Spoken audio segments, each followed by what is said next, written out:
December 25న యేసుక్రీస్తు పుట్టినాడని ఎక్కడ ఉంది అని ఒక ప్రశ్న.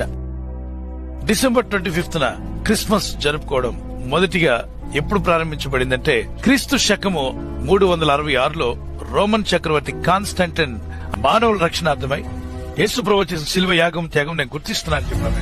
ఎవరైనా క్రీస్తు విరోధంగా మాట్లాడితే వాళ్ళు లోపల వేసేస్తాను. ఏసే దైవం, ఏసే రక్షకుడు, యేసు ప్రభువే లోకరక్షకుడు అని చెప్పాడు. డిసెంబర్ 25న క్రిస్మస్ డే అని పిలుచుకున్నారు. మరొక సిద్ధాంతం ప్రకారంగా మార్చి 25 ప్రపంచ సృష్టి యొక్క వార్షికోత్సవం అని జరుపుకున్నారు. వాళ్ళ సిద్ధాంతం ప్రకారంగా, వాళ్ళు చెప్పుకున్న ప్రకారంగా అదే రోజున మరియ గారు గర్భం దాల్చి ఉంటారు. గాబ్రియల్ అని దూత రావడం, మాట్లాడడం జరిగి ఉంటుంది. మార్చి నెలలో 25 అక్కడ నుండి లెక్క పెట్టిన 9 months లెక్క పెడితే ఎగ్జాక్ట్ గా డిసెంబర్ 25న యేసు ప్రభుకు జన్మ ఇస్తుంది. క్రిస్మస్ డే అని పిలుస్తున్నారు. క్రిస్మస్ అంటే it's not birthday of Jesus but Christ mass, Christ plus mass, క్రీస్తుని ఆరాధించు.